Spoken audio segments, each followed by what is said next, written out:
I don't know how to make my profile picture. This software for Google well, any Google shit, I've just been appalled trying to figure this shit out. It's the Yeah, most fucked up software I've ever seen. yeah, it's not, but none of them are easy.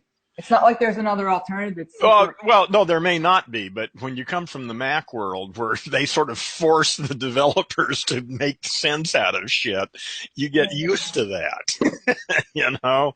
And, and when I come into places like this, I'm just fucking lost. Well, I had my first Mac in 2013, and like, yeah, it's life changing. I keep Yeah, I keep trying to tell people like, don't get another Android, get an iPhone. Like my yeah, son's not on board yet, yeah. but yeah, it's so much easier on Macs to do a lot of stuff. But this Well, is I'm on. In just, fact, I tried to get into your chat on my iPad and couldn't. hmm. Into Google Hangout, you mean? Yeah, Yeah. Well, like I say, I have no idea what's going on with any of that stuff. yeah. Well, I mean, it is, a learning curve, and the problem is though it's always changing. The technology always changes. So you get periods where there are, good times, and then it's all a bunch of glitches while they're trying to figure out Oh how. yeah, yeah. So they Well, give I you this. assume it'll get better over time, Yeah, it does. in the future, 5 years from now. Yeah. You just got to keep rolling with the changes. Yeah, yeah. And in the meantime, try to figure out how the hell this damn thing works. But it is really disheartening when I look at the control pages and just, it's just totally insane. Yeah, well, I mean, I have a little bit of an understanding of it. Just like there seems to be glitches. Like there should be there's a way to get in to ask questions, but there's no way for you to see them. I'm That's sorry, say that again?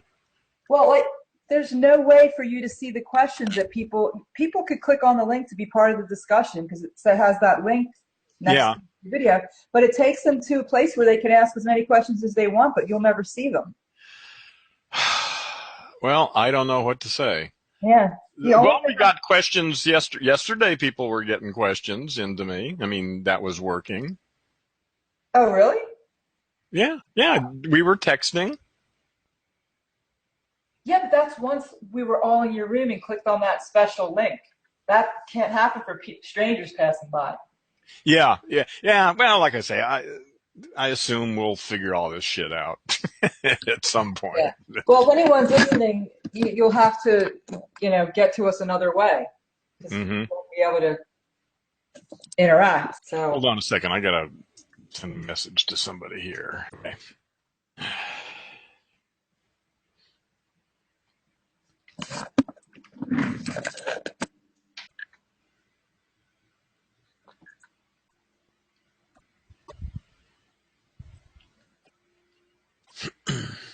You still here? I'm here. I want to try to come into your room and so I could at least watch the chat there. See if my workaround Wait, will work. I don't follow you. You're in my room. That's where we're talking right now. I want to be able to read your live chat now. The chat we can't see here. Yeah. Oh, yeah. Only people who I are don't even not know how live. to do that. So, you know. I think the only way is to sign into another Gmail account and come in that way Well, because that doesn't make any sense at all. But of course, lots yeah, of it things doesn't. don't make any sense. So, Yeah. well, good luck. Like I say, I assume all this shit will get worked out in the next 3 years. Oh, it is. It's definitely getting better. Good luck. Like I say, I assume all this shit will get worked out in the next. Oh, now I'm hearing myself coming back. Interesting. Okay, now you're not, right? That's right. Okay, yes, because when I go in, I hear us talking, and then it's what it's gonna do is it's gonna set. That's what happened yesterday. Remember what happened yesterday with Christian? He said, "Oh, it sounds like Inception." I don't remember. The whole thing is just confusing to me. Okay. Well, I mean, the point of it is to get to new people. So I guess we'll just keep saying if you're a new person. Yeah, well, once we get some people in here, then we'll have to really solve this problem. But at this point, it, it doesn't make much difference, I don't think. I talked to Tom for a while. Who? Tom Barbalet Oh, contacted me on Facebook. Barbalet. He Yeah, pronounces it Barbalet. Barbalet. Yeah. Okay, Barbalet. I put Colbert. Yes, right. He loved the show yesterday. I don't know if he told you. Yeah, he mentioned it. Yeah. So it was good to connect with him. I'd never spoken with him one on one. Uh-huh. Was able to last night. Good. I didn't know that the Stone 8 podcast was 6 years old. Yeah, neither did I. Yeah. So so no new news from last time around as far as the podcast. What do you mean? No, there aren't any new developments. No. I mean, since yesterday? Yeah. No. No. Like I say, I'm just confused. Okay. I'm feeling good that I'm able to start a room and stop it, and you're able to come in and talk to me. And some stranger came in yesterday, and we got him in here. So I think we're doing okay. Okay. Well, I mean, do you want to talk about anything? I mean, what do we go from here? Because the thing is, we want to talk to new people. I feel like I was thinking of this yesterday. I was going to ask you a question about my meditation. Mm-hmm. But I do this thing, and I've heard someone else talk about it. I guess it's something people do, but nobody talks about. Mm-hmm. But basically, I'm able to, and I don't know, nobody ever talks about this. I'm able to ask you in my head and get the answer I need there. Because I know Good. well. Saves me a bunch of time. Yeah. So, and I could do it with anybody who I really know well, either by listening to them, like I could do it with Alan Watts. Yeah, somebody who I know. So my question was, I should ask you the question and then see if it's the same answer that you got from me. Okay. So let me think about what the question was. I can't remember even the question now, but I don't remember what the answer was.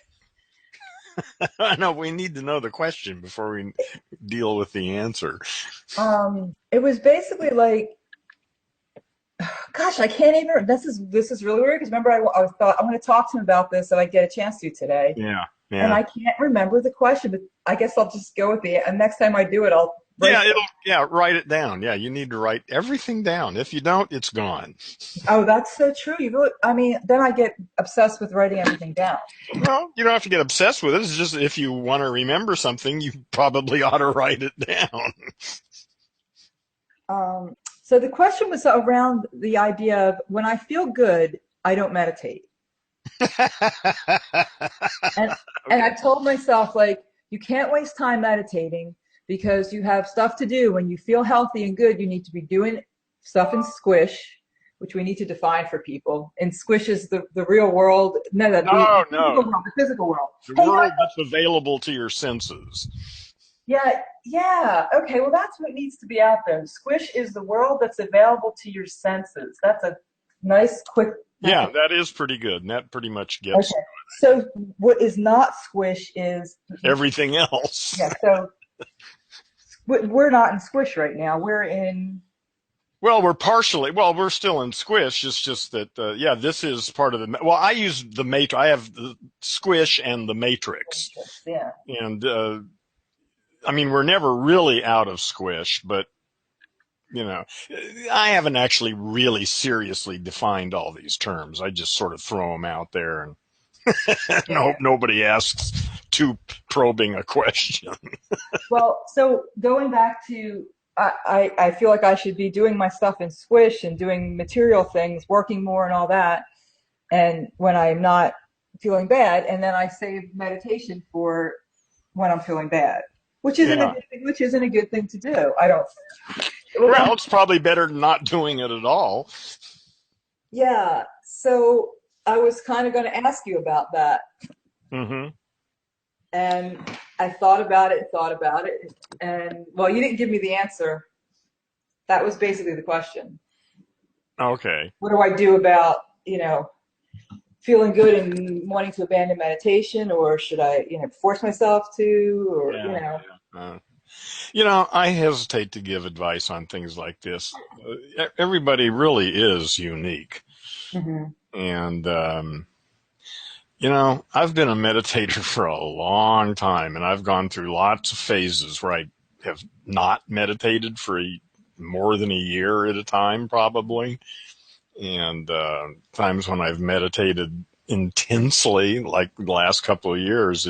But again, what I'm doing nowadays is I don't even know how to define meditation anymore. It's just, I mean, there's doing mantra. I mean, that's probably the most obvious and basic meditation technique is sitting with a mantra. Well, I don't know. There's devotional meditation to, that's a pretty big form of meditation. Yeah, that's way too vague for me. That just doesn't mean anything. Yeah. For me, it's all about, liberation from the voice in your head. Mm-hmm. Yeah. I know what you mean. So that's what you're saying. Meditation means different things to different people. Yeah, it's one of those abstract words like happiness and dignity and freedom and meditation. Is doing the rosary meditation? That's mantraing. You're just saying. Well, it depends on. Again, it's there isn't any place to go to find whether it is or it isn't. Yeah. That's bullshit. It's just a word, and many people mean different things. Many people have similar meanings, and they can get together and think that they know what it really is. But that's just bullshit. These abstractions, this is all this reification bullshit. And, there is no such thing as meditation. True. I know that there's a pretty popular app on the Mac. I don't know if it's on Android, but it's called Insight Timer. You can time your meditation, have interval bells, and they have different categories. It's not just meditation. It's walking meditation, chanting. So they have it kind of broken down. Yoga. You could Tai Chi, time whatever it is you're doing so you can get if you want to categorize your stuff. Well, it sounds like a timer. What the hell does they give a shit about all these other words then? You're going to do something, who cares what you're doing? If you're going to meditate or you're going to do yoga, you're going to do it for so many minutes, right? Yeah, so it's in just saying, like, they're using the word meditation with a list of other words, including Tai Chi, chanting. They're breaking that down. Yeah. To them, chanting mantra isn't meditation. That's chanting, an hour of chanting. Or whatever. Well, again, depends on how you want to use your, divide up your linguistic world. There isn't any way it is. It's just how you choose to articulate it.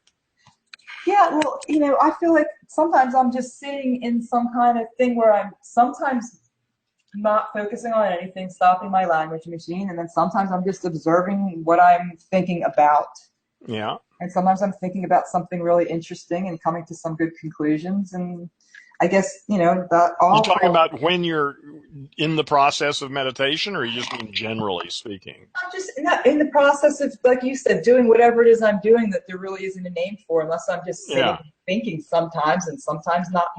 Yeah, I mean, how do you decide when it's meditation? Again, that's when I look at the last 5 or 6 years of my life, the word meditation just sort of evaporates. I don't know what the fuck that word means anymore. Before we get too far off, the answer that I kind of got after I was I guess I could call it contemplation, was that I need to prioritize. Like, okay, do I need to meditate now? Do I need to be working? Like, kind of prioritize. I don't know about need, but do you want to? Well, I don't know. Need's okay too. I guess you can throw that word in there. Yeah. But that was what the conclusion I kind of came to as I was preparing to ask you for your advice. But, it's like, I really do need to prioritize and stay connected to the moment, to feel like, is this the time to work? Is this the time to do? Yeah, good questions. Work, or is it time to clean? Yeah. That was the advice you gave me. Yeah. Well, I sound like a pretty smart guy. So, but that was my question for the day. That, and I thought also it was the questions that I had for you. Remember, I said I had that list? Yeah. For me to answer them in front of you as almost like a student, like, all right, let me tell you what I think squish is, which we already did.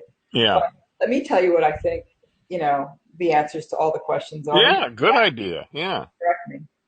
And I wouldn't even, I mean, right away, what the answers are. How about what are some of the possible answers? Yeah. So I should know better than that, than to say Well, that. no, it just needs to be. I should know better than that, but I say that kind of stupid shit all the time. Still, it comes out of my mouth. It takes years to reprogram some of this basic linguistic bullshit that's in us.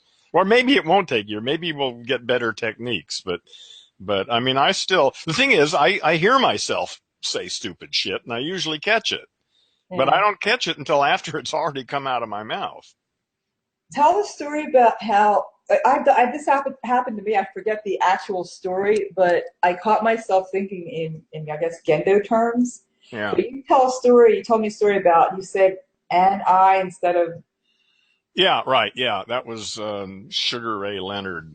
I like boxing, and Sugar Ray Leonard was a major boxing star a couple of decades ago, and he retired because he had a detached retina in one of his eyes, okay. and they said, if you keep boxing, you could go blind, So he quit, and then for some reason, he decided to start boxing again.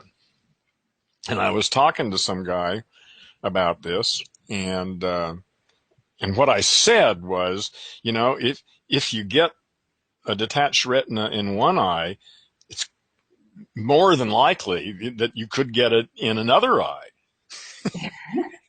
you know and we both and the minute I heard that come out of my mouth, I stopped and went, huh? And I realized, yes, I finally reprogrammed my language machine to change the default.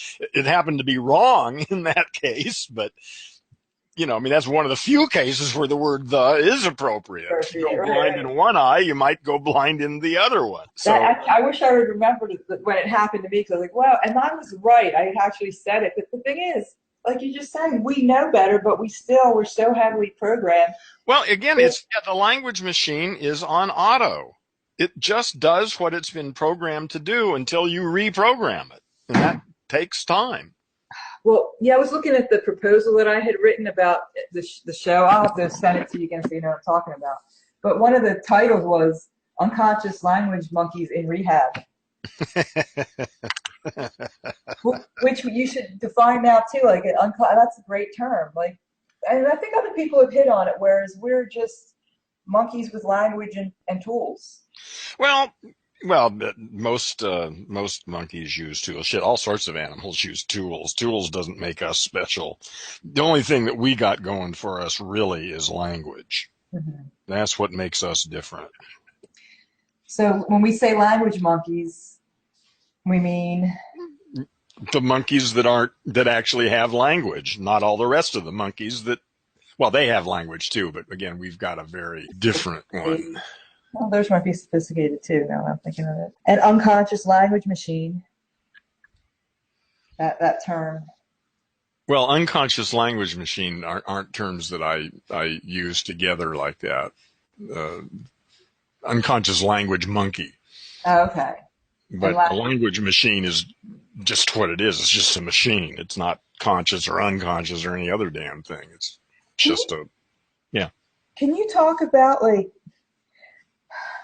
how the voice in your head is your language programming? It's not really who you are. Can you just like Yeah, expound? that's the fundamental insight into this whole thing, as far as I can see, is getting that the voice in your head is something that's happening to you, not something you are doing.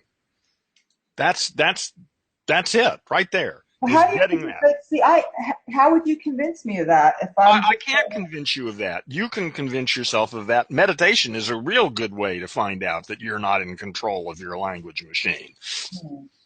You try meditating for a while and trying to stop it and find out how well that works. I find people won't even try to meditate. They won't even try for. Don't even listen. Who cares? Well, I try to get my kids to, and Well, okay. Okay. Yeah. that's why. Well, then you have to be really tricky. They if did, you I recently read this study they did where they put the millennials, younger kids in their 20s, in a room, and they were not allowed to do anything. The only thing that was there that they could do is shock themselves, like with electroshock. Uh-huh. And within 6 minutes, they were shocking each other. Rather than sit quietly and do nothing. Well, that's okay. I mean, they can do that for a while. That'll get old quickly. You think? Yeah. Because there's a lot of, Well, I'll have to people. keep upping the amps to keep it interesting. At some point, I think they're gonna, it's like sex. I think the same kind of thing. I mean, by the time you're 40 or so, if you've done it right, you're pretty much bored with it. That's a long time, and you can make a lot of mistakes in all those years. Oh, a long time, yeah. Well, I think in a reasonable culture, you'd probably be over that by your by 30. I don't know. I mean, everybody's different, but I think sexual obsession and all that stuff is great when you're in your 20s. That's what the 20s are about. Yeah. But if you, like I say, if you do it enough, it begins to feel a little repetitive and you start looking for something else. And in this culture, what people do is start getting kinky to keep it interesting. Yeah. Or you just move on and find that there are other domains to explore. Yeah, or I see people just kind of just start drinking or just get lost in game shows or Whatever. Yeah. Anything to distract. That's why people have TVs. That shuts down the nagging voice in your head that asks all those unpleasant questions. Yeah, it's hard to describe it. Like language is this made up thing. It's not who you really are. No, it's not who you are. It's just. Well, again, it's related to navigation software in your head that's used to, locate yourself physically in space. I mean, that's where it all came from, I think. But again, it's like a map. The map is not the territory. It's real simple. And the map is just a bunch of lines on a piece of paper that, if you know how to use them, can be helpful navigating the world. And that's pretty much what language does, only instead of two-dimensional thing, it's this linear sequence of phonemes that maps our environment, our experience would be more accurate way of saying. But again, that gets really complicated really fast too. It's not complicated though. It's just hard to describe with words. Well, yeah, it's impossible to describe with words. That's why, in a sense, all you can do is just say it, try to say it as simply as possible, and then people either get it or they don't. They may get it right then when you're saying it, or they may get it 6 months later, when they're sitting on the toilet, or, but when it comes, it's just undeniably what's going on. It's clear that the voice is just an automatic function of your language machine. It takes all your sense data and turns it into a story that you got going. And that's it. Yeah. And that's not a bad thing. I mean, it's good to have that. If you're aware of it. Yeah, as long as you're not convinced that the voice is something you are doing, that it's you who's thinking these thoughts. What do you think of the two words silent witness to describe like who you really are? Yeah. I try to avoid the whole idea of who you really are. That's just bullshit. Again, once you get rid of the verb to be, you can't even say that stuff. I is the central mystery as far as I'm concerned. What the word I refers to, the self or whatever, is completely mysterious. And you mean like unknowable, mysterious? I don't know. Well, unknown, certainly. Maybe knowable in the future. Who knows? Maybe, I don't know what's possible in the future. We know stuff now. Well, I don't know. All I know is that I don't know. Whatever the word I refers to, I haven't got a clue what it's referring to. And you think it's unknowable? No, I didn't say that. I just said it's unknown. I don't know if it's unknowable. How would I know that? Yeah. So far unknowable to you is your. Well, I'm not even sure it's an it. I mean, the whole idea of talking about it, I, as though it's some sort of thing somewhere that you can put a name on. Again, my sense is, I mean, in my worldview, I is Bob. I mean, there's only one I, and it's the same eye that's looking through your eyes, that's looking through mine, that's looking through the bug's eyes that's crawling around outside in the dirt. So that's what my silent witness means. Well, okay. Well, you can call it what you want, you Yeah. know. So your Bob is my silent witness, Okay. I guess. I don't know. That's the my experience, Well, but see, I've never experienced that. This is just a story. Bob is just a story. Okay. So I experience this thing when I'm meditating where I no longer feel my body. Mm-hmm. And I'm just kind of and I don't know, like, I know where I am, but I kind of feel like I'm in this timeless, spaceless place where I'm conscious. I have my eyes closed, but I'm conscious. But my body just kind of disappears. And it starts with my hands, and then it gets more, if I get really into it, my whole body will go. Uh-huh. But sometimes it just goes to my arms, or, and I'm this silent witness to experiencing what's going on in my room, and, just the general moment around me. It's hard to talk about. It's just an experience that I have that's hard to put into a story with words. But it's really cool. And at the same time as I'm having it, I'm like, I want to just experience it and not think about it, but my mind kind of goes to, oh, I want to share this. And in thinking that, I'm out of it. Yeah. Because I'm now thinking. Yep. Yeah. Well, you've only been doing this a short time. 10 years from now, you're going to have a very different relationship with all this stuff. Yeah, I know. 10 days, 10 months, Yeah. It changes. Well, it's different. Yeah. How quickly yours changes, of course, is your game. But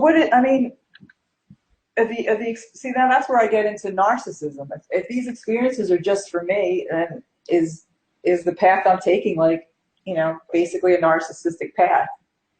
Get rid of the verb to be and try to ask that question. Okay. Oh, geez, it's almost impossible. That's right.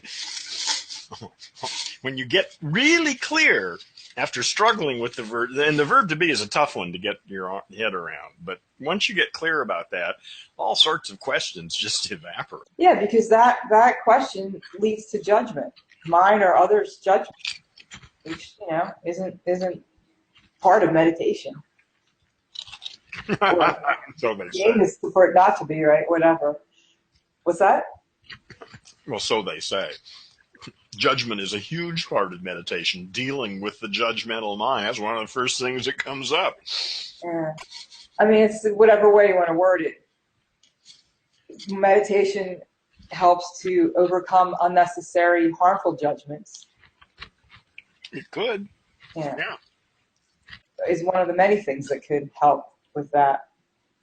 Well, meditation has been a big part of my life. I mean, although I've never really had any very profound experiences during meditation, I still think, though, that the process of doing it for the last 40 years has had a major influence on my being.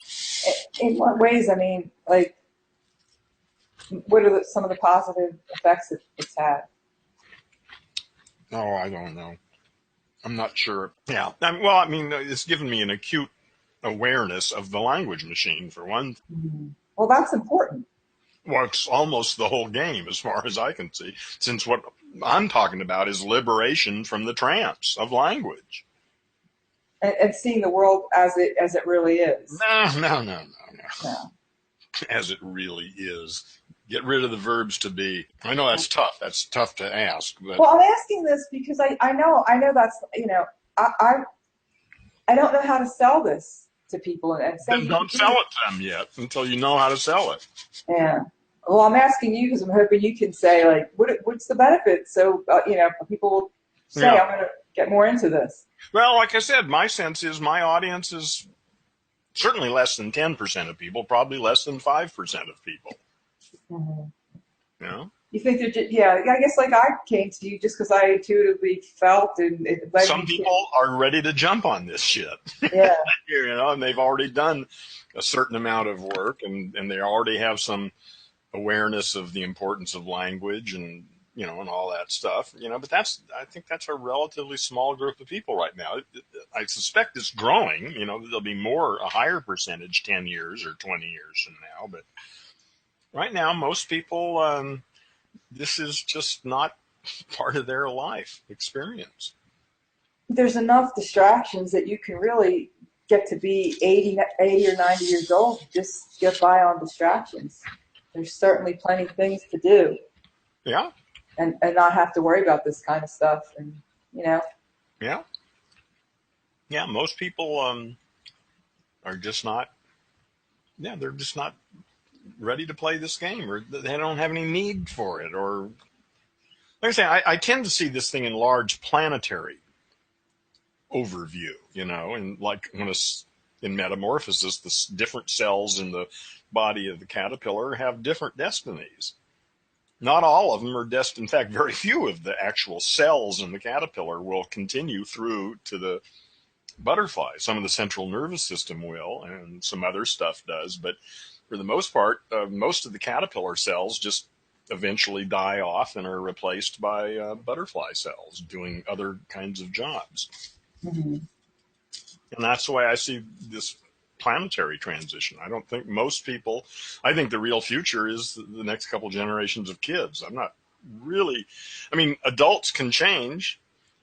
It's entirely possible. It happened to me. It happened to you. So people can change, but I just don't find it to be a good strategy to bet on converting adults to this way of thinking, because I don't think most of them are going to do it.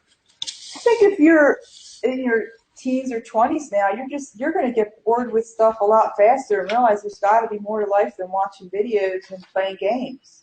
Yeah, I hope so. That's my sense. Yeah. I think, like I say, I expect there to be kind of outbreak of enlightenment on this planet sometime in the next, say, 40 years. Maybe less, maybe more, but I hope not too much longer than that. Well, I'm really into, I call it generational studies. And one of the things that's cool about us, I've written about, I forgot about this in my little proposal, was you're a baby boomer from the West Coast. Mm. I'm a Gen Xer from the East Coast. And there are millennials who are from the age of about 20 to about 35, roughly, arguably, because there's arguments about what exactly the generations are. And then there's Generation Z, who are the kids who are 5 to 20 years old. And then they're calling the generation that's being born now the alphas. Generation X, Y, and Z. You were the babies. X, Y, Z, and alpha. So I don't know if that's prophetic or if that's just what's out there now. It's just somebody's language machine trying to talk about this stuff, Yeah. It just is an interesting way to look at it. That's what I wouldn't say it's just somebody's language machine. It's kind of what sociologists and people who are into this stuff have labels they put on it. So maybe just a few people's language machines. Yeah, I've never heard the term before, so I don't know. What term? Alpha generation. It's on Wikipedia. You could find. I'm sure it is. I'm just saying I've never run into it, and I don't really give a shit about these. Everyone's going around putting names on shit like they know what they're talking about. Yeah. I don't know what the fuck's going on here. I got some ideas. I got plenty of ideas, but that's just part of my story. That's all. Yeah. Yeah. Part of my story is I hope there's more people that have meaningful conversations with, because most people, like you said, that 95%, they're just not really too interesting to be around. Yeah, not for me anyway. Apparently they have great fun talking to one another and watching football and getting drunk or whatever the hell they do. But that just doesn't work for me. Yeah, but like you said, they're part of the butterfly. Yeah, I don't really worry about that. I don't expect I know that any adult at any time is capable of waking up. And so I try to stay alert to that and be helpful if I can. But I don't see that as the way it's going to work. I see it's the next couple generations of children. I think they are the real future. Yeah. Do you ever put any thought into your next life if you have one? I've given it a little bit of thought. It really would help to be born into the right family. Oh, for sure. For sure. I actually did an audio once. I don't know if I still have it or I deleted it, but it was a audio to my future parents. Hmm. Yeah, yeah. It'd be great to be born into a rich, conscious family. Yeah. Good luck with that. I also had, well, that's, it could be karma maybe if you get the karma to get one. Well, again, that's all part of the, some story. Story, exactly. It's a story. It's a story. I think I would want an iPad in my hands as soon as As soon as possible. possible, yeah. Well, you probably start with an iPhone. Well, no, an iPad. Well, both. There's no reason not to have them both. And I could have an iWatch. I was at someone's birth. They put a little anklet, like an alcoholic anklet, house arrest bracelet. Do you know they put that on babies in hospitals now? Put what on them? A little anklet as soon as they're born. They get like a house arrest anklet. House arrest anklet? Yeah, someone's on a house arrest. Oh, it's to keep them from getting stolen out of the Yeah, hospital or something? yeah. Oh, okay, yeah. All right, that makes sense, I guess. Yeah. So, like There I are that many people out there stealing babies. That might be a good thing to do. Do a little research, find the biggest assholes who are having kids and steal their babies and raise them consciously. but yeah, I want an iPad. And, I realized, like, my parents were pretty negligent. Like, they just didn't pay attention. They just could care Well, their less. parents were negligent. They're Oh, brain of course. damaged language monkeys. They're Oh, doing the best they can do. It's just not very good. yeah.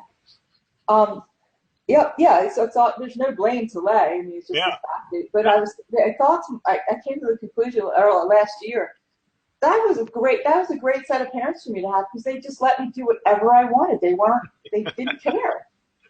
I yeah, was able to explore, read what I want, talk to who I wanted to. I yeah, didn't get in any trouble. I wasn't into doing drugs or anything that, got me in yeah, trouble. yeah. But I was able to really, I had the freedom to do whatever I wanted. Some people's parents were, for pardon the phrase, but up their asses all the Well, time. yeah, yeah, Yeah. yeah, yeah. So in some ways, yes, negligent parents could be a good thing. Yeah. So next lifetime, just, to help get another set like that. I already got the karma for that. Yeah. Get an iPad in my hands and then, go from there. Yeah, it would be, well, like I say, being born into a conscious, rich family would certainly help. The thing is, like, I kind of roll around in my head, like, would a conscious, rich people have kids, even in the first place?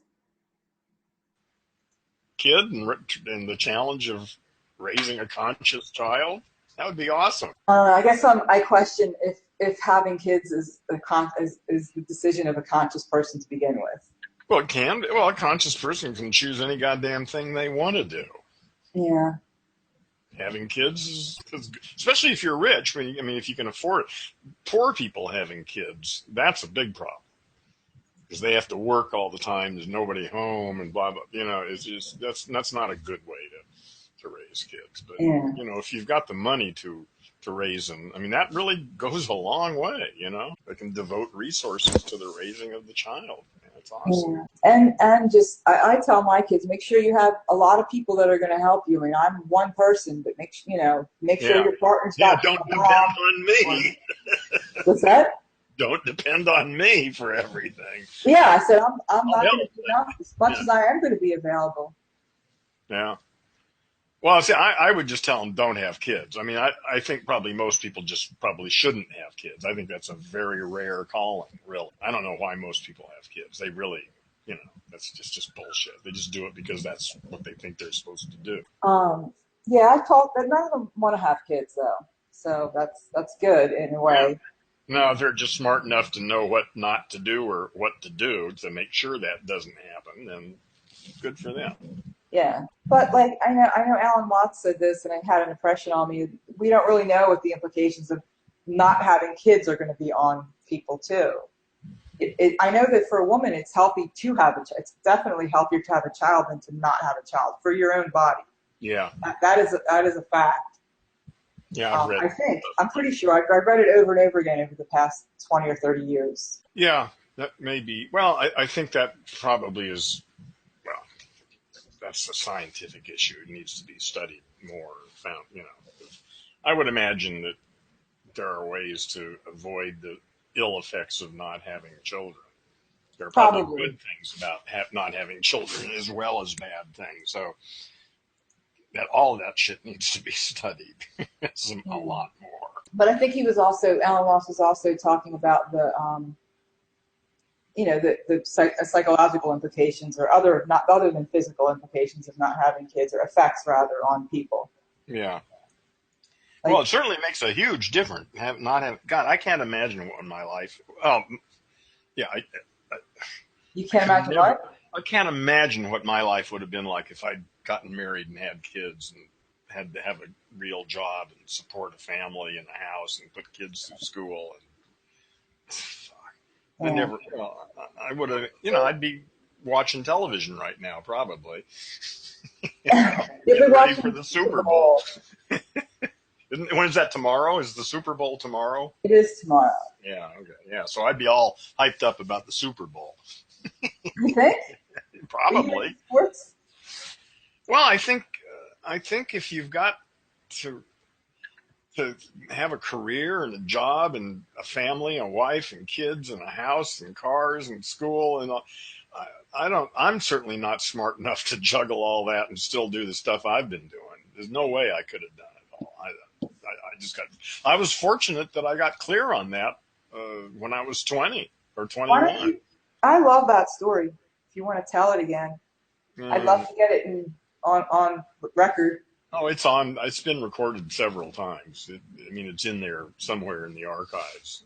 Yeah, I've told the story so many times that I'm just retelling the story now. I don't have a clue what really happened anymore.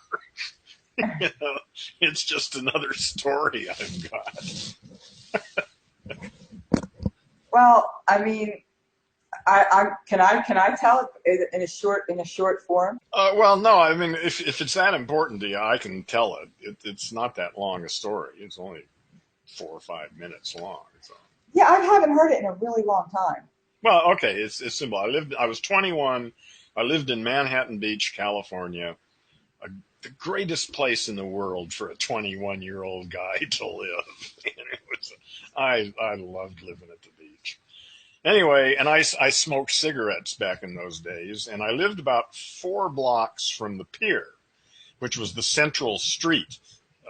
It was the sort of center of the town. There was the pier and the street that came up from the pier, and then there was a street that ran parallel to the beach, and that intersection was sort of the main part of the town.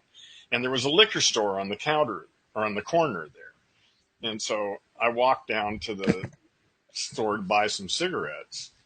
And as I was walking, and in the store entrance to the store was on the corner, right? And the doors faced the middle. They weren't facing one street or the other. They were like at a 45-degree angle, facing equally both. Coming around the corners.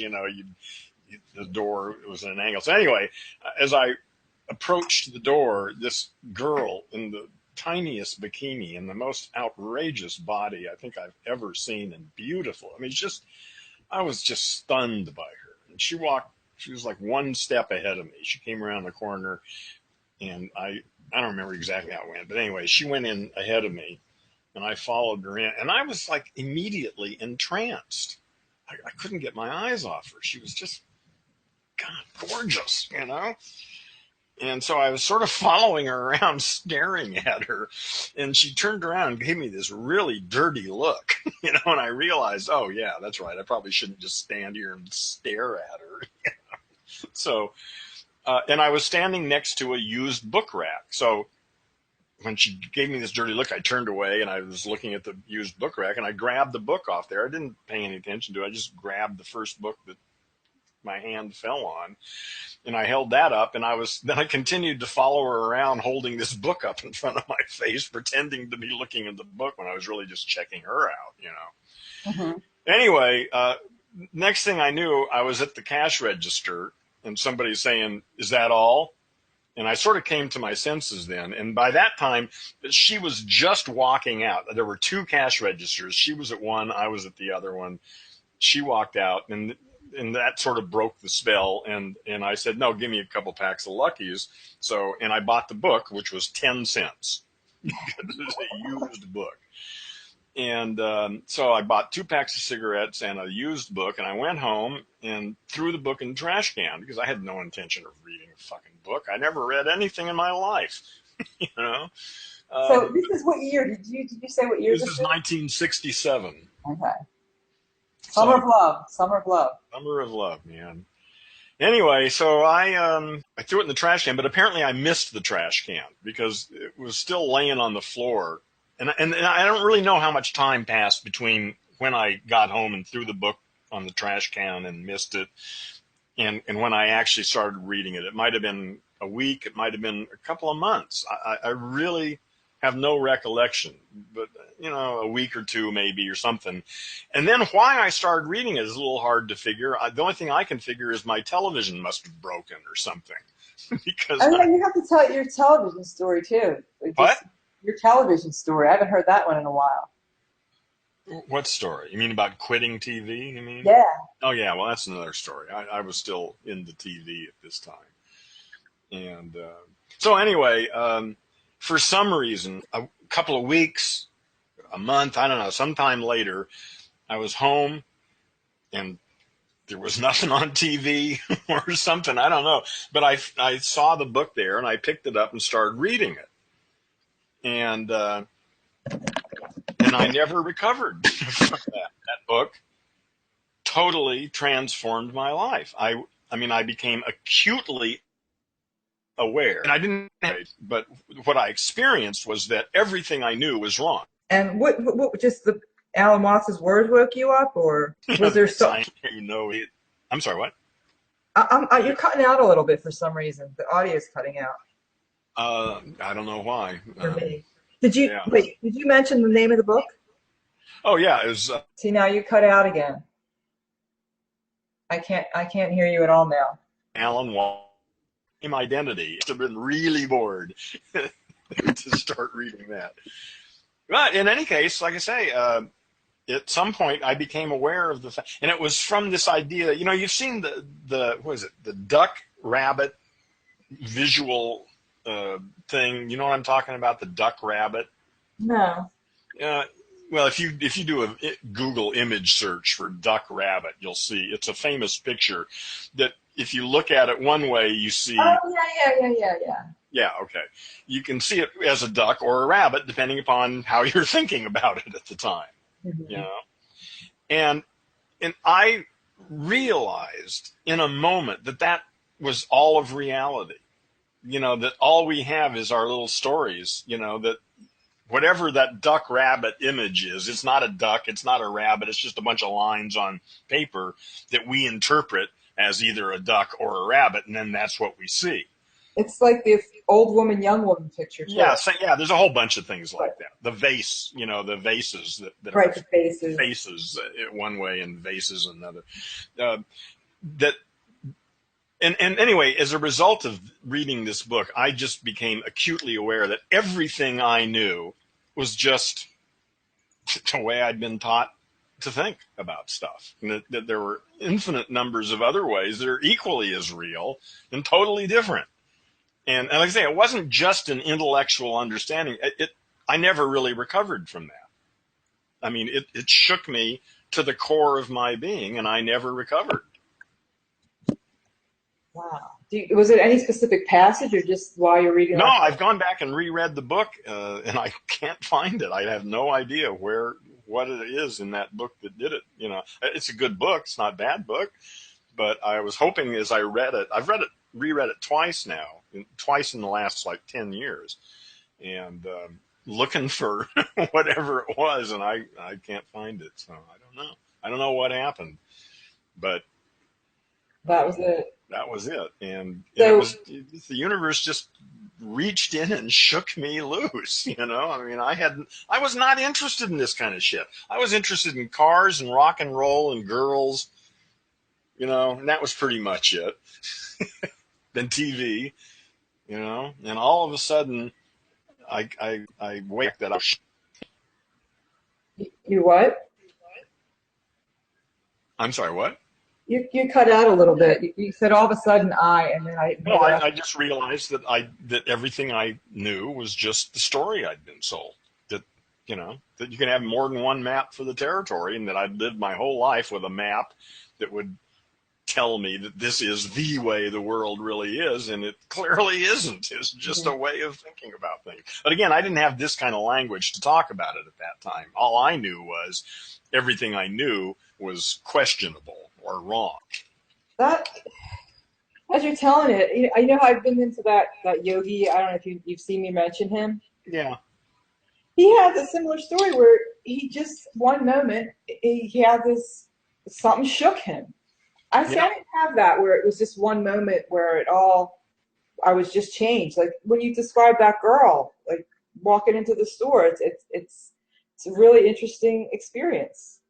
You could look at it all. You could apply a bunch of different stories to it. But the hard thing was something happened, kind of that you didn't do to yourself. Something kind of happened.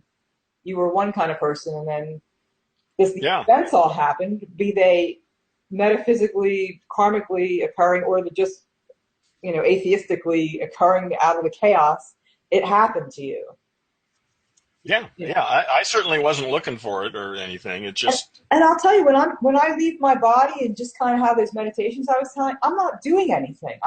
Sometimes I'm thinking about like my kids or something, and all of a sudden I'm like, ooh, here it comes. Yeah. My hand.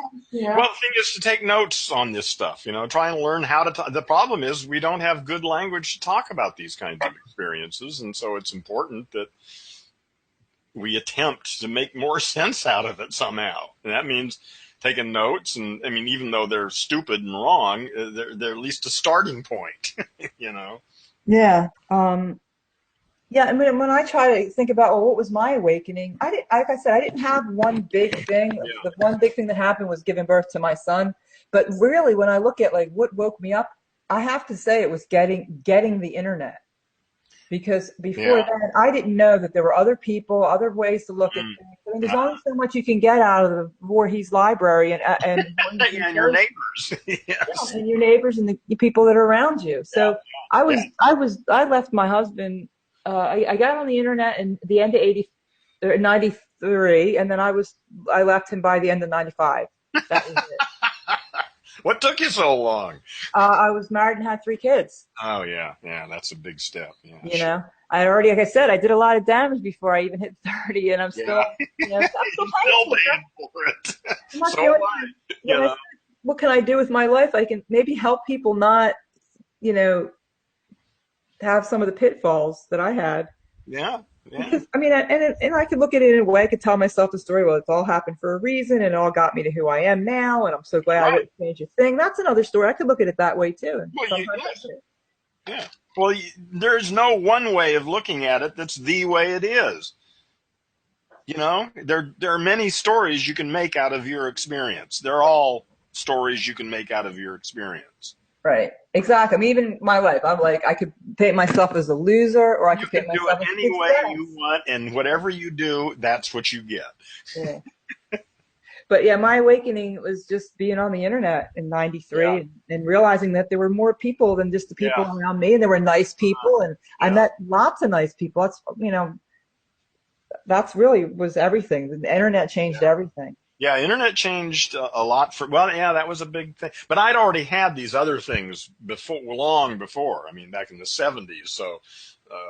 It was out there. I'm not saying it all started. When the internet came, though, that was a huge, huge difference. And I just can't imagine what it'd be like to be a child growing up, never not knowing the internet. That's just stunning. What do you mean? Growing up with the internet. Okay, people who are born with it.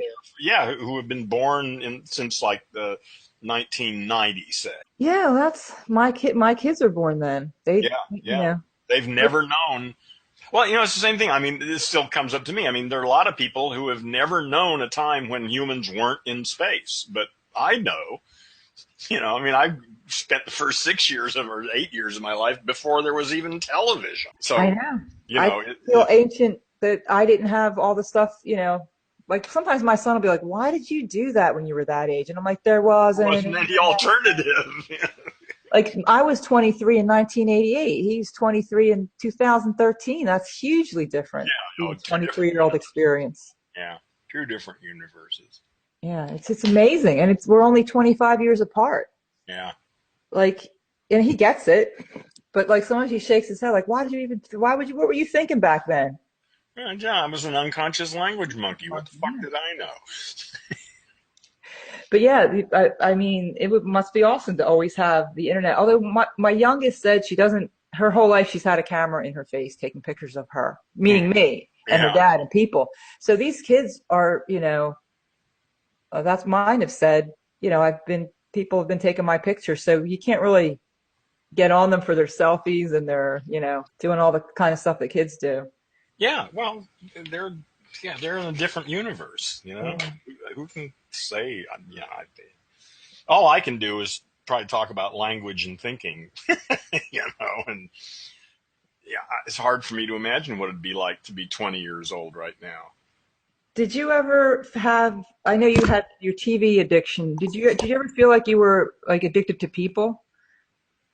Or you've always been kind of a No, not? no. I had a big moment when I was in college when I realized that most of the people I knew were just a drag on my soul. You know, that whenever I was really social for a couple of years in college. I mean, we'd hang out. There's a whole big group of people, maybe 40 or 50, that we had a couple of tables in the cafeteria, and there was always somebody not in a class. And they just hang out at these tables, the same group of people, 40 or 50 people. I mean, there may only be 10 at a time there, but there was about 40 or 50 in the group, I think. Hmm. And I was really part of that thing. But at some point I realized that actually there was only one person in the group that actually inspired me. That when I got through talking with him, I felt energized and ready to go out and do something, and almost everyone else I left exhausted. And and there was this one guy that just really didn't like me, and that helped a lot, and I finally realized, there's all these fucking people, none of them contribute anything to my life except boredom and sleepiness. And so I decided that, unless somebody made a really positive contribution to my life, I just simply wouldn't have them in my life. I was only going to have people in my life who made my life, better somehow. And of course, that meant I went from 40 friends down to one. And then he moved away eventually when we got out of college and shit. And, and I've had a few friends since then, but not many. But, a few friends is a good thing to have. Hmm. So Because you never, yeah. I know for me, I was my what big change came when I got over my addiction to being around people, and it came Uh-huh. a lot far past being 20. Uh-huh. And when I see people who are not able to spend any time alone, like I Yeah. kind of want to get to them, like, oh, that's me from the past. That's me from Yeah. the past. Yeah.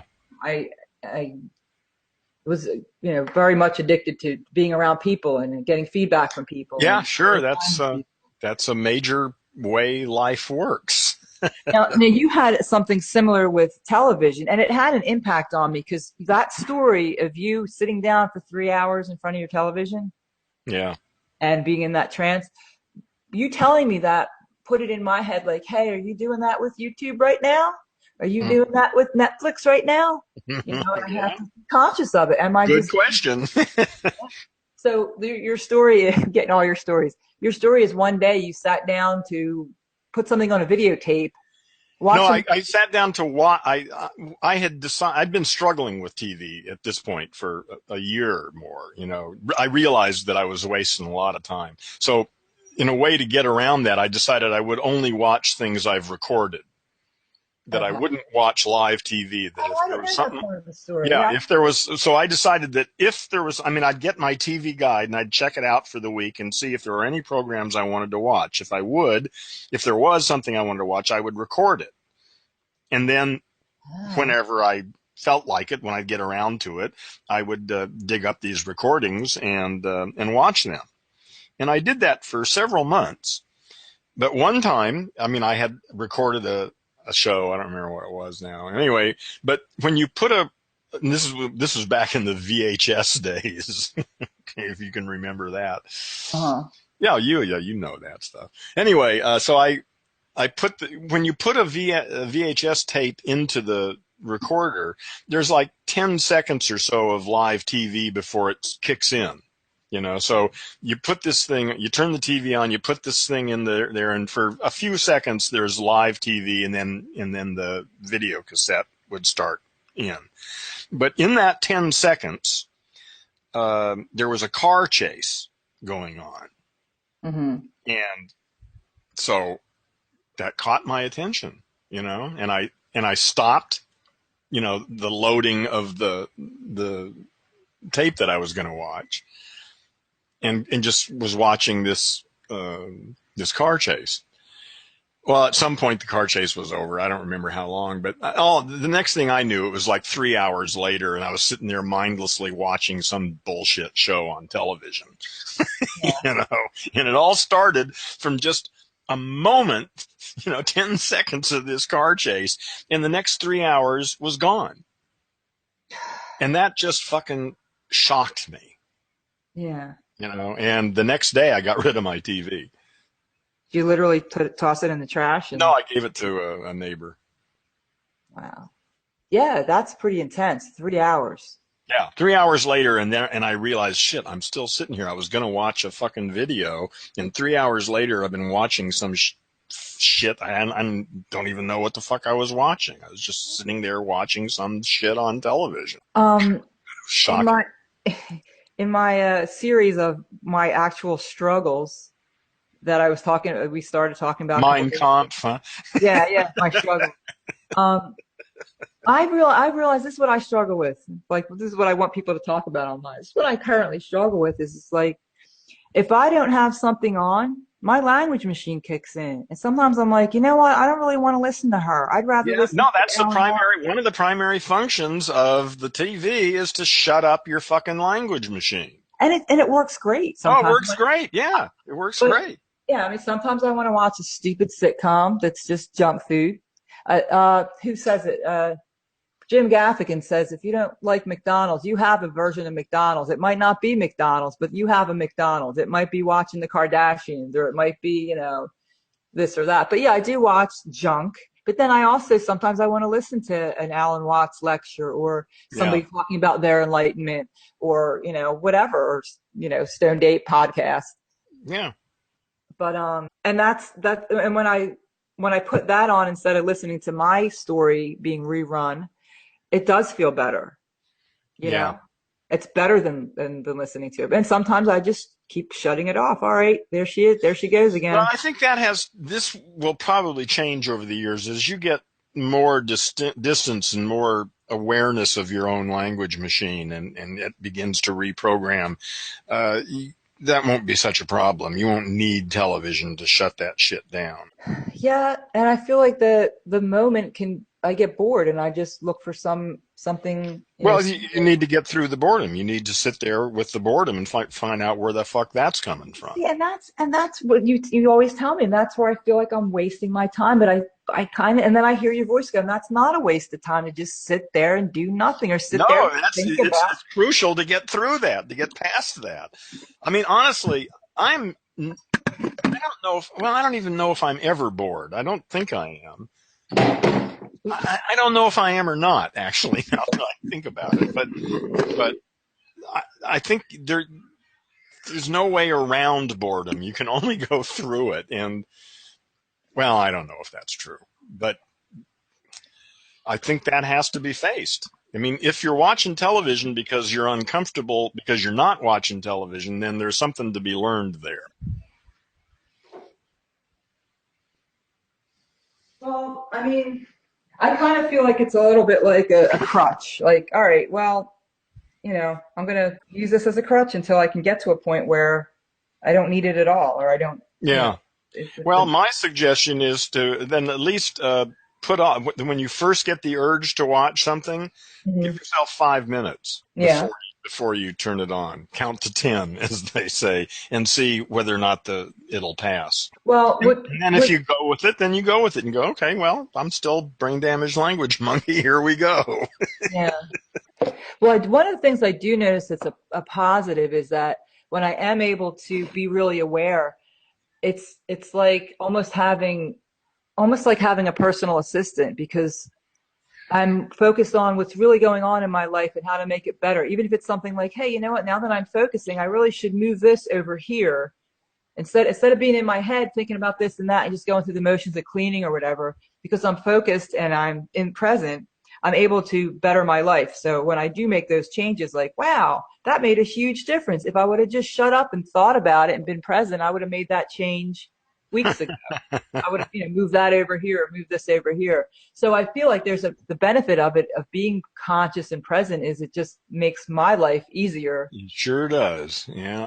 Yeah. Because, Eliminating extraneous bullshit.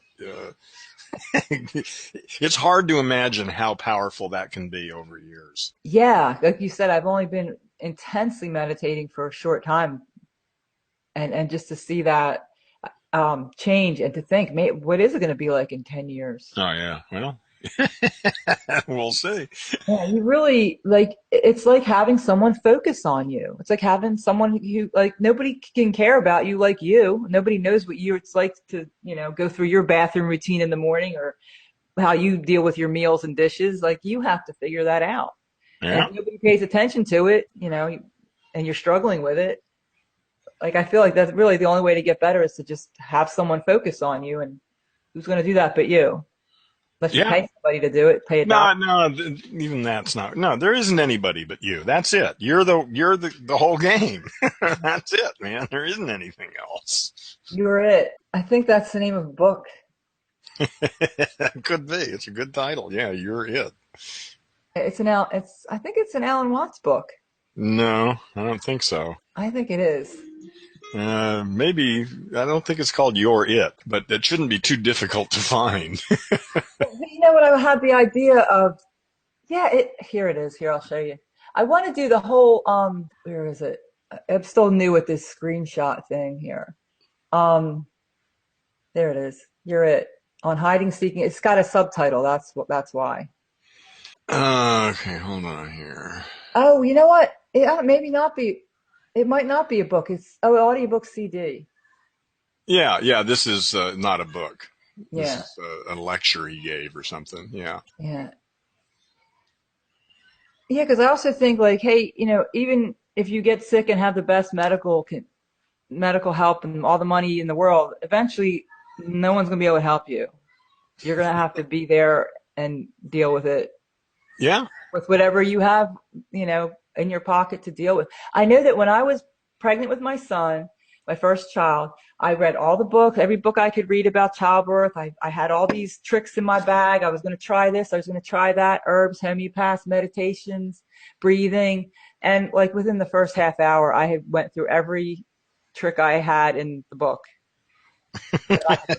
Story. And I had it. That was my first like real spiritual experience with chanting. I didn't know what chanting was, and I ended up just chanting Om. I don't know why. Just like you were saying, like, I don't know where it came from. It just Yeah.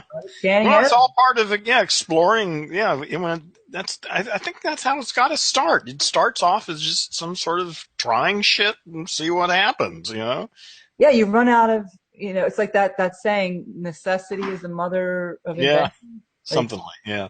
yeah, I had to come up with something. I didn't know, and I asked about an epidural. I'm like, well, I can't do. But they had told me, which is like a fact, is that the average first time pregnancy or labor lasts 11 hours. That's the average. Oh shit! So so after like an hour, and they're like, you're really not in labor yet, and I was like, I can't do this for 11 hours. There's Really, we got to come up with some other alternative. anesthesiologist, and they said, well, you can't get an epidural. You're not dilated enough, and besides, the guy to give it to you is giving someone is in the cesarean, is in the Yeah, is tied up in a cesarean section. So yeah. don't even think about an epidural now. So I was like, Yeah. oh shit. And that's when I got alone. The midwife said, why don't you get in the shower? Got in the shower. I thought I was alone, and I started moaning and making noise, and it was nice and warm and quiet. And I had this spiritual experience where I just was able to connect. And she came back in at one point and I shooed her away and I said, leave me alone. And, I was in this groove where I was moving and moaning and chanting his name. And she said, I need to check you because you've been in there for 45 minutes and, hospital policies that I have to check you.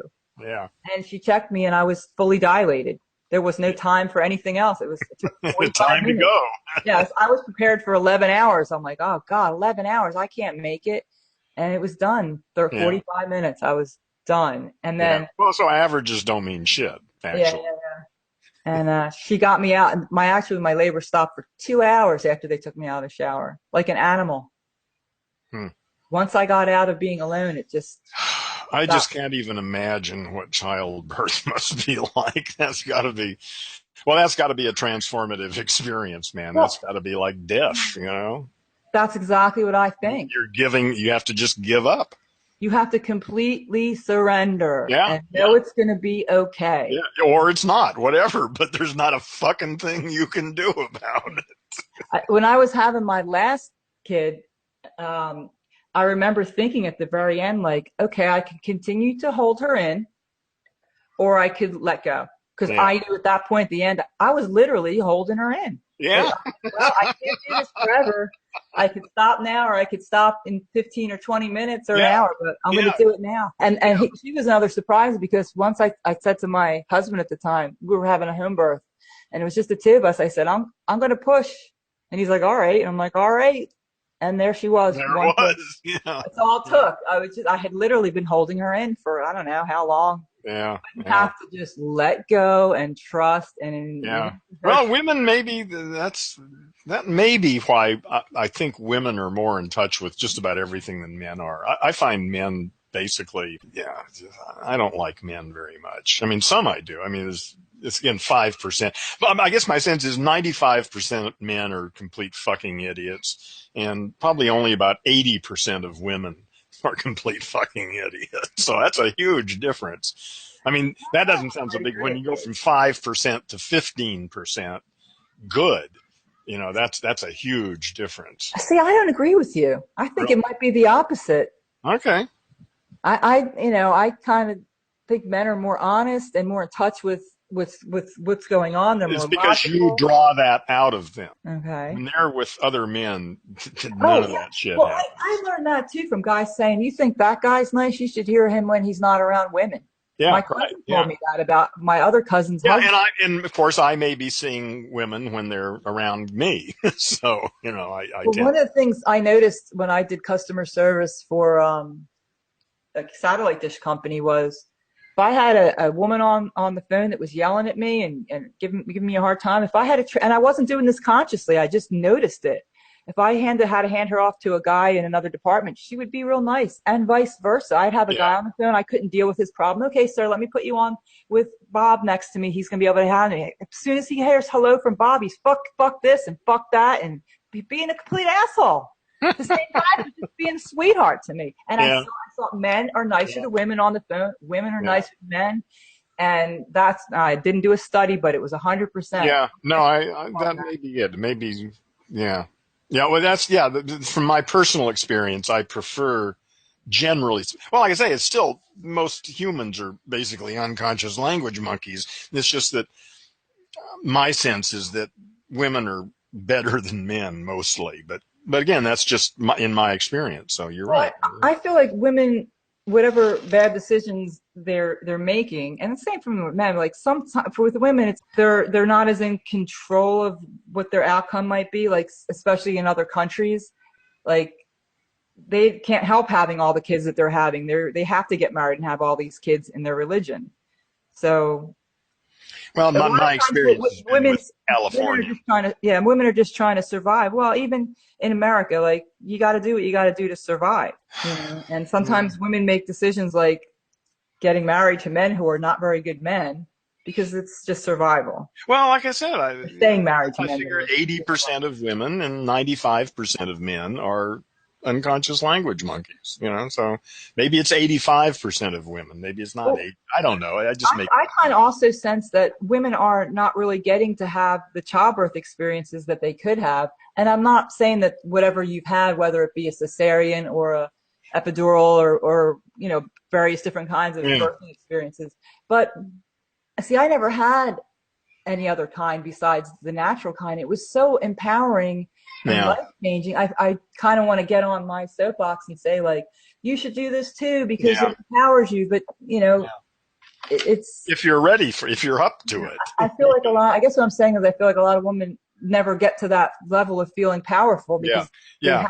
have the epidural and this and that, and Yeah. I don't know what to do about it. Like, I certainly There don't want isn't to. anything to do about it. Yeah, I mean, and having those other experiences are good too. I mean, I happen to have a good experience for childbirth, but I have certainly never had a great marriage experience, and certainly Yeah. wouldn't have that and could speak about that.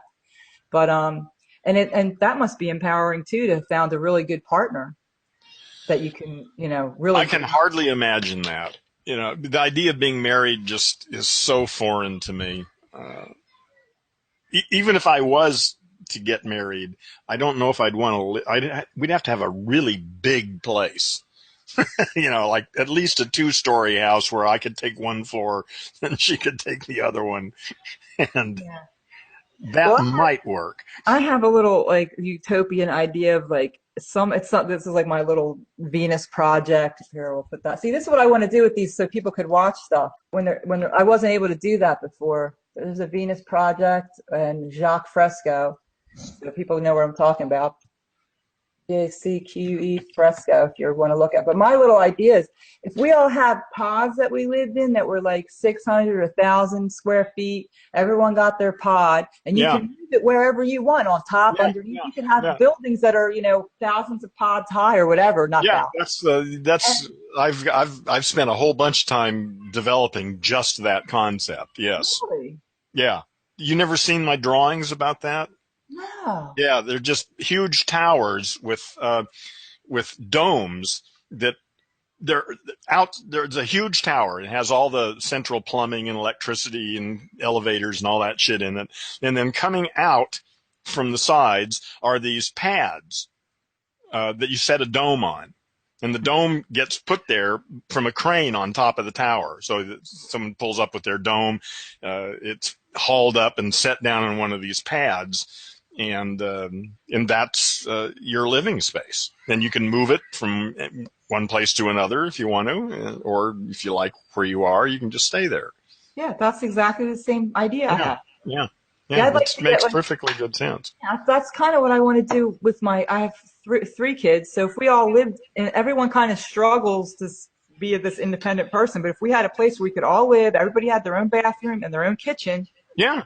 And you're close to each other, so you can go visit anytime you want to, no problem. Yeah. Right. And if you get in a relationship with somebody, you want to live close to them, right? You break up, you move somewhere Well, else. you can actually, there's no reason why you couldn't spend the night or a week in one person's place too. Right. You can do anything you want to. It's just you got your own space. Everybody should have their own space. Space, right. That's what I think that'd be just great. Everyone has their own bathroom, kitchen, and bedroom and living room. Yeah. And So, I could see doing something like that, getting married, but I wouldn't want to live in the same space with anybody. Well, I shouldn't say it. I don't know what I might get myself into in the future. Well, My that sense seems to is. be what causes the problems is just two living in the same close quarters, using the same. Well, I just don't want to. I've lived so long not having to think about what other people might think about what I'm doing at the moment, It's just, I can't imagine having to take another person into consideration to do something I plan on doing or want to do or might want to do. There's just no constraints on me, and I'm really comfortable with that. It's like real freedom. Well, it works for me. Yeah. But again, other people might find it themselves becoming lonely, but again, I don't really miss most humans. It's good. That's why the internet's so good, is that I do have actually quite a few people that I actually like that I can talk to on the internet. Yeah. There's only 2 or 3 people in Squish that I really enjoy and like being around and spend time with. Maybe a few more than that, but Mhm. uh, you know, Yeah, I yeah, mean, I hear people say they're lonely. I guess I've never related to feeling lonely. I feel bored sometimes, but that's yeah, on me. You yeah, know, that's yeah, easily I could cure that pretty easily. But yeah, then also yeah. like sometimes I do really enjoy being around people. Sometimes I do too. Yeah, Yeah. I'm like tomorrow morning. I'm going to a meetup. It's an atheist breakfast. They meet once a month at this local restaurant, and there's usually 10 or 15 people show up. Mhm. And it's a nice restaurant that has really good breakfasts. And so I go there tomorrow. It's once a month. I'm going to go tomorrow, and that's fun. I enjoy that. Yeah. And I enjoy hanging out with my kids. Sometimes Yeah, they joke around, you don't have many friends. I'm like, between my two daughters who are 21 and 23, my son's 25, his girlfriend's 32, they're all adults. And yeah, that's four people right there. yeah. I don't know if I That's enough need to keep you busy for a long it is. time. Like I went out with my son, just my son and my youngest, my oldest and youngest. We went out and had sushi. She came over before he was out of work, so I spent a couple hours alone with her. And then we all spent a couple hours together. Then she went home and I spent a couple hours alone with my son. I was like, whoa, that's enough socializing. Yeah, that's That'll great. get me for a week, at least a week. I'm good. Yeah, yeah, yeah. And even, talking to you and Christian yesterday was a lot. Yeah, yeah. Well, I don't feel any, well, I'd like to be having more I was hoping Christian would show up again today. I never went, I couldn't, well, every time I try to get in the room, I hear talking. Let me see if I can go on and see if there's anybody in the chat because I No, get, there's no viewers. There's zero. I can tell there's nobody here but you and me. oh, okay. Yeah, because one of the things that it shows you is how many people are viewing, not That's right. participating. It does show that. I did notice that when I Yeah, started my own thing. Well, I was talking, do you remember Seth Rosen? You probably didn't remember. Rogan. Oh, Rosen. Rosen. Okay, yeah, on Facebook. Yeah, Yeah, yeah. His birthday's today. yeah, And I might get him to come over and come listen to the show. He wants to do a blog talk radio show yeah. where he has, talk about different topics and stuff. Uh-huh. But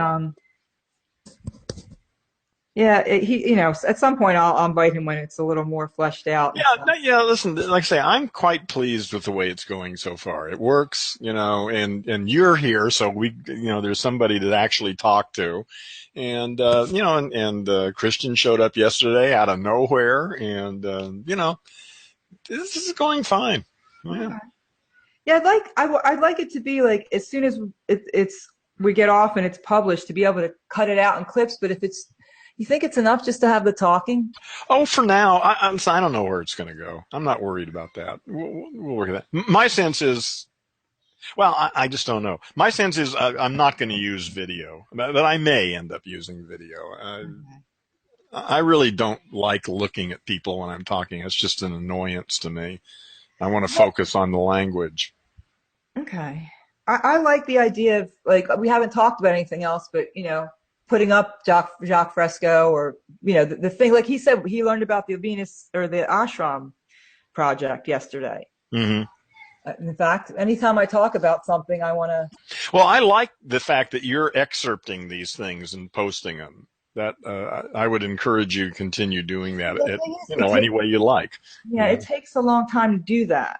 Yeah, it's a pain in the Whereas ass. if these already are done with already tagged with the prison ashram project, it makes it easier to cut them up and do Well, that. yeah, but I don't know how to do any of that shit yet. So, like I say, Yeah, I have to see what I'm going to do with this one. This has a lot of good information I want to clip down. And I was talking to Tom about that with Stoned Ape too. I mean, it's long.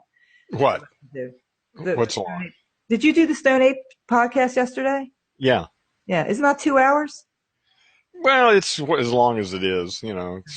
Sometimes it's only a little over an hour. Sometimes it's 2.5, 3 hours. It's just Yeah, until we're out of stuff to talk about. if there were clips on YouTube and I could peruse them, like, oh, there's 10 minutes of them talking about, whatever, Yeah. you know. But we'll Well, see. Who yeah. knows? At This this might all, point, like I say, this is just all experiment for me. yeah, it is interesting. Well, everything's an experiment, you know. Yeah. Yeah. The universe is an Yeah, experiment. even my Instagram is like, I don't know, just post and stuff and see what happens. Throw it out there and see what happens. Yeah, just Yes, and it is now after 5 o'clock, so I'm gonna move on to the next phase of the evening here. okay. So thanks for coming by, T. I appreciate. What should I call you, Terry or T, or what do you prefer? I'm going by T now. I mean, T. Okay. I'm Teresa. Nobody calls me that. Nobody's ever No, called it's me either that. Terry or T. Yeah. And I really never liked Terry. And Really? Okay. when I moved and had my house and was introducing myself to my neighbors, I was like, why do I keep telling people my name is Terry? I really didn't like it. Yeah. Because what happened when I got on the internet, people started calling me T. Yeah. And I was like, well, I like that a little better. I guess I'll just go So, with that. do you like it TEA or just T?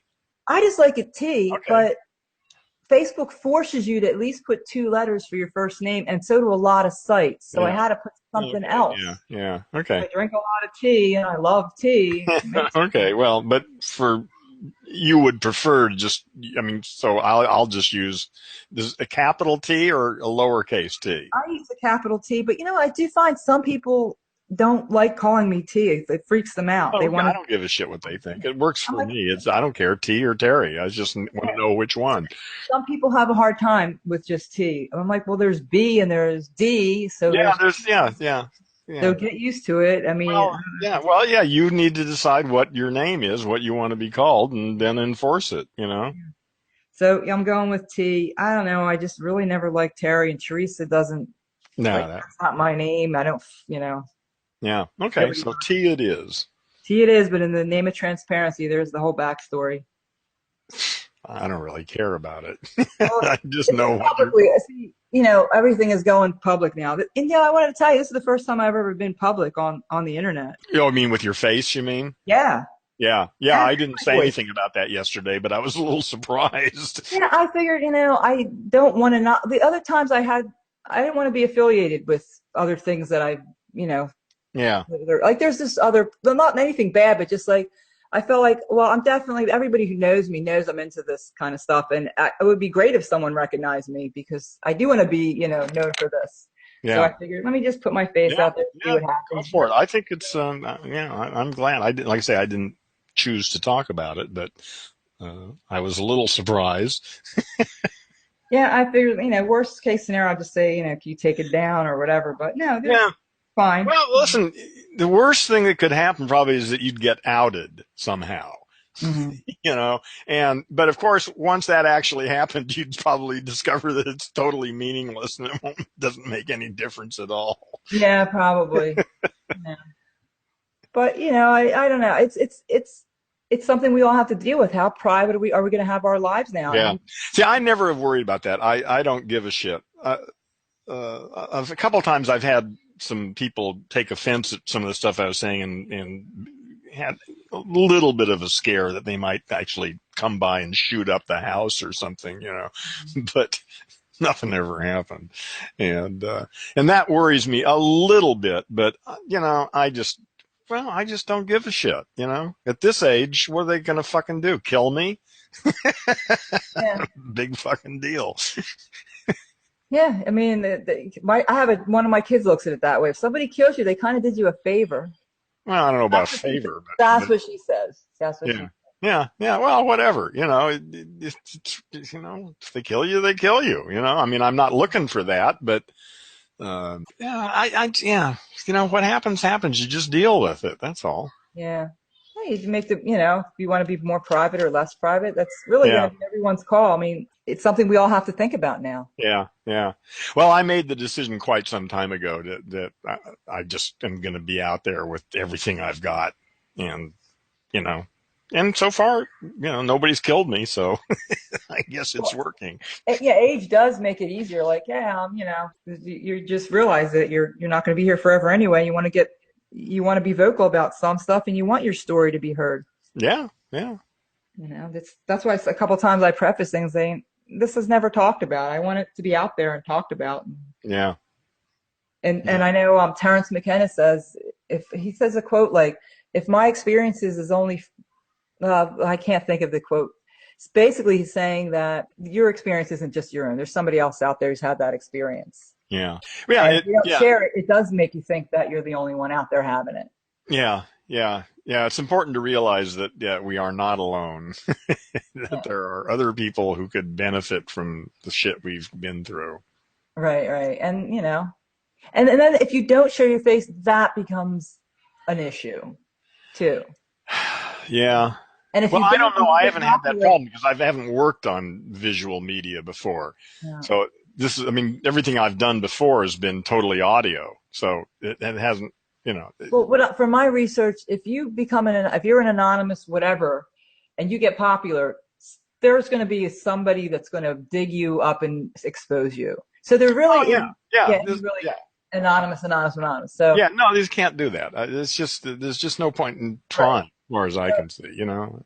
Yeah, so like we said, like, here's we are, you know what I look like, you know what he looks like, basic stuff. Now let's get on with it. Yeah, yeah. Because And you can that's make why it, I just am using my photo here, you know, it works fine. You can see what I look like. If you need to know what I look like, that's okay. yeah. And like I said at the beginning of this is something I want to be associated with. Yeah. The other thing was that I was going to be on was just like a Buddhist monk, and they did a live chat, and I really enjoyed the chats and the meditation that they did. But I didn't want to put my visual out there attached to this, that group, Hmm. not for any other reason than I knew I wasn't going to be, with them for the long haul. Yeah. But I know that this is something that I'm never going to not be into, and it's been Yeah. 7 years that I've known you, and Yeah. I figured we'll see what happens. Yeah. Well, I don't know what I'm going to do with this. Like I say, this is, well, I just don't know what I'm going to do with it. We'll Well, see. let's let it develop, and Yeah. I'll do what I said I was going to do, and we'll see where it goes from there. Yeah. Well, listen, if everybody did what they said they're going to do, the world would be a pretty fucking good place. All right, I could take that as I'll get right to it. Well, no, no, no. I'm just saying. No, you and I are pretty straight about stuff. You've, I don't have any outstanding gripes about you not following through with what you said you were going to do. Yeah. I mean, if I did, we probably wouldn't be talking. Well, if you did, we would be talking about it. You would say Well, yeah, something. we would. Yeah, we would have been talking about. Yeah, yeah, because I'm not interested in the bullshit that most people give me. So yeah, all right. Well, you get on to your next project. I'm going to get on to my next project. You're on again on Wednesday. Right. Wednesdays, Fridays, and Saturdays. If I want to have you come on, like I wanted to talk to you about at another time, not today. Yeah. I want to have a public live conversation with you about some of the other people on YouTube who are doing similar stuff. Sure. Yeah. So I might not want to wait till Wednesday, or I might wait till Wednesday or Thursday or Saturday or Well, Friday or whatever. Saturday. Yeah. Yeah. But if I find myself at 1 o'clock on an afternoon, like, can I maybe say, hey, Well, you can ask. If it works, it works. If it doesn't, then it won't. But you can certainly ask. all right. If not, I'll probably talk to you on Wednesday. Okay. Thanks, T. All right. Talk to you Bye. later. Bye.